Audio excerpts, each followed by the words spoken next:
Assalamu alaikum warahmatullahi wabarakatuh, brothers and sisters. How are you doing? Today is the 7th day of Ramadan, and it's also the 7th, and this is the 7th episode. So, one of the reflections that I quickly want to make before we start the actual reflection upon the verse that I've chosen for today is the reflection upon time, how time flies, and how things change. So, time. It's already been 7 days now. 6 days. We've fasted 6 days, and today the seventh day. And it seems like yesterday.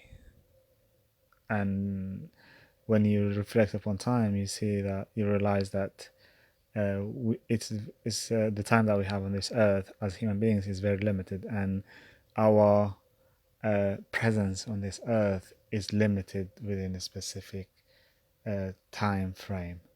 And that is what we call, or what we refer to as, your age, from the day that you come to this earth to the day that you depart. So when we see things related to time, how we as human beings can be deceived by the fact that we're young, and then without realizing it, time flies, and we are, and it's too late to maybe mend things, maybe do things, because you start weak, and then as a young as a young person, or as an adult, you tend to be stronger, and then you go back to weakness. So that's the process, and the whole curve from weakness all the way to the top, and then going back to the bottom. And when that happens, you know that it's time to um, write your will, if you want to call it that way, or it's time to prepare.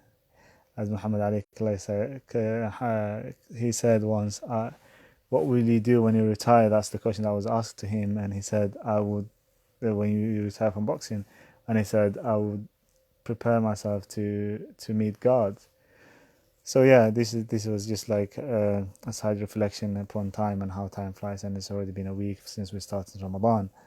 But today's choice is from Surah Al-Ma'idah, and we're going to reflect upon one verse in Surah Al-Ma'idah in which Allah subhanahu wa ta'ala talks about specific people, and I'll relate the story of this ayah, and we also kind of reflect upon what it means to believe, what it means to adopt some beliefs, what it means to have, to choose a way of life that you follow throughout your lifetime. So Allah subhanahu wa ta'ala is saying, وَإِذَا سَمِعُوا مَا أُنزِلَ إِلَى الرَّسُولِ ترى أعينهم تفيض من الدمع مما عرفوا من الحق يقولون ربنا آمنا فاكتبنا مع الشاهدين. This is the verse that I want to reflect upon, and there's another verse that I'm going to relate it to it as well, in terms of truth and seeking the truth, and also not being affected by people, and how fellowship can be dangerous at times, especially when it comes to things that are related to tomorrow. By tomorrow, mean Yawm al-Qiyamah, after we depart this world. So this verse, in its reasons for revelation, the scholars tell us that this verse was actually revealed to tell the story of the king of Al-Habasha, so the king of Abyssinia, Najashi. So when, as you know, when a Najashi, the man, Najashi means king, but he is known in the Islamic tradition as a Najashi.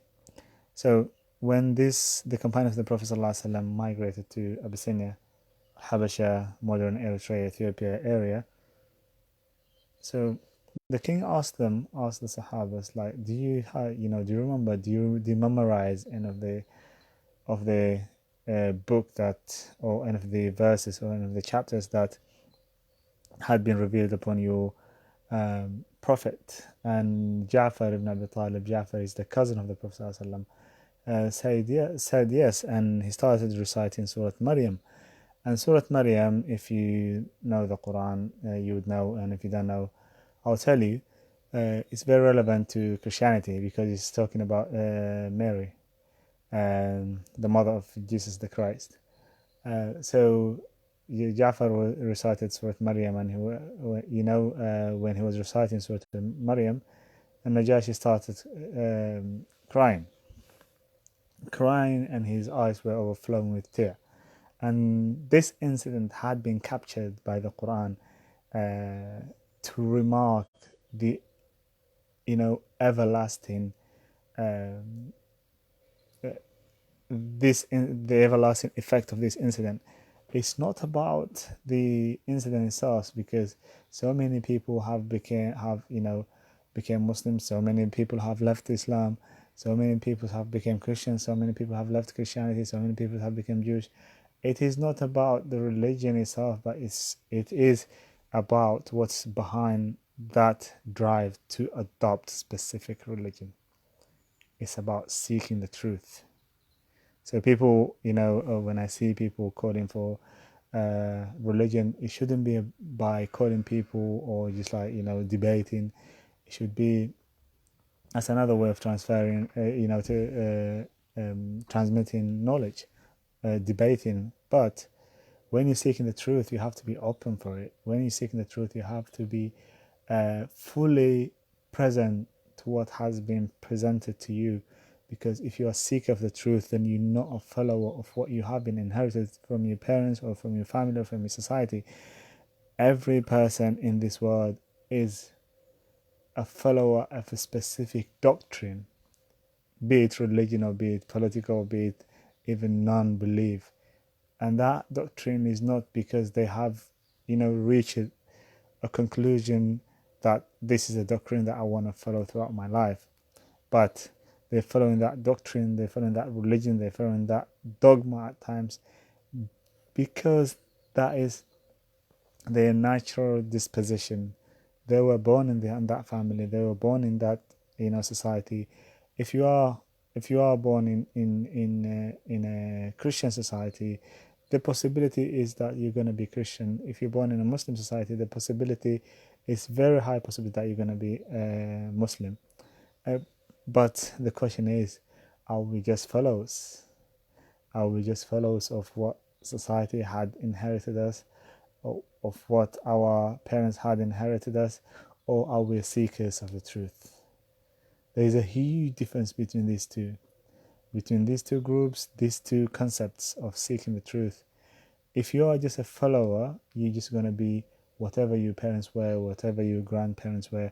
But if you are a seeker of the truth, then you're going to be you who had been created through the process of sought and search for truth. If you are just a follower of your parents or your grandparents or your society, then you're just going to be a follower who has no real intention to seek the truth, because you think that you're holding the truth. You think that you are following the true way, but you don't even know that if you're following the true way.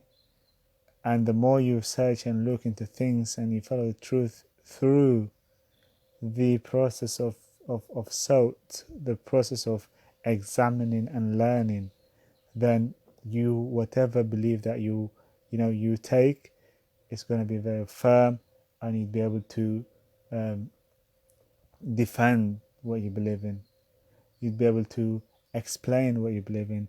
You'd be able to teach what you believe in. You'd be able to learn more. But if it's just a fellowship which has no real meaning behind it, then even if you practice it, especially when it comes to religion that has a practical side to it, like Islam, for example, you can become a Muslim, but if you're just praying for the sake of it, or you just like doing the actions of prostrating, going up and down, then that is not what Allah Subhanahu wa Taala has intended us to. Has intended for us.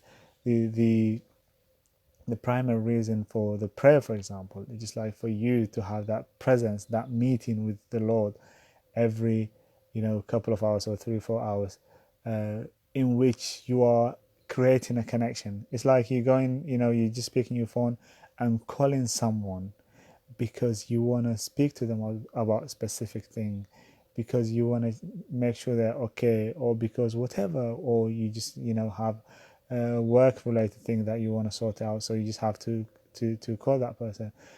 But if you're going to call that person and you're not going to say anything, or you have no reason for calling them, you just like be on the phone and the line is on, then that is not they might say, okay, are you okay? You would say, yeah.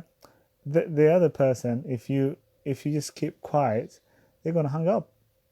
They're gonna hang up because you have no reason for you to call them. You're just calling them, you know, for the sake of it. Or or the other scenario would be you just calling someone, a business or something, and then you just like speaking nonsense. Like you'd be like, oh, imagine calling a restaurant and then you're saying, oh, do you sell fridges? They'd be like, what are you talking about? This is not a electronics shop. This is a restaurant. And you'd be like, okay, I want to buy one of your fridges that you use for your food. They'd be like, are you mad? This is not what we do. We sell food. If you want to buy food, but we can sell you food. If you don't want to buy food, then sorry, thank you very much. And they're gonna hang up because you haven't created the communication, although you have called the restaurant. And being in a prayer, without creating that communication, is like that. It's the same scenario. So you're just doing the action, you're just doing going up and down, yet you haven't created that communication, yet you haven't been present, yet you haven't you weren't able to establish that connection between you and Allah subhanahu wa ta'ala. So the story of Najashi is talking to us about tells us about the fact that he was prepared for the truth. He was a truth seeker. He was seeking the truth, and he says, وَإِذَا سَمِعُوا مَا أُنزِلَ إِلَى الرَّسُولِ when they heard what has been revealed upon the Prophet sallallahu alaihi wasallam, you see their eyes overflowing with tear. You see their eyes overflowing with tear. Yeah. So imagine this scenario, like these companions reciting the Quran, and this king is just crying like a baby, just because of what they realize, of the truth that they realize. And that's the state that we want to be in. مما عرفوا من الحق, Allah subhanahu wa ta'ala says, because of what they have known of the truth. And then they make the prayer that, oh Allah, we have believed in you, so please make us amongst the people who are, amongst the witnesses that, amongst the people who witness that you exist, who witness that you, whatever you sent is the truth, and whatever you asked us to do is the truth. So this is a story of Najashi, who maybe the king of Abyssinia.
So believing in something that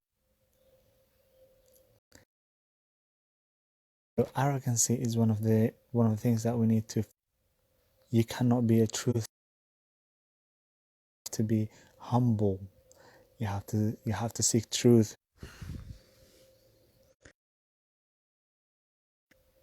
humbly. So this is the and there's a I'm sorry there's a so what we learn from this is just we learn from this is from this verse is um, to seek the truth, regardless of um, where in which society or which. And to conclude today's session, because there's some so inshallah we're going to conclude here. We So inshallah this is we're going to conclude it here. The connection is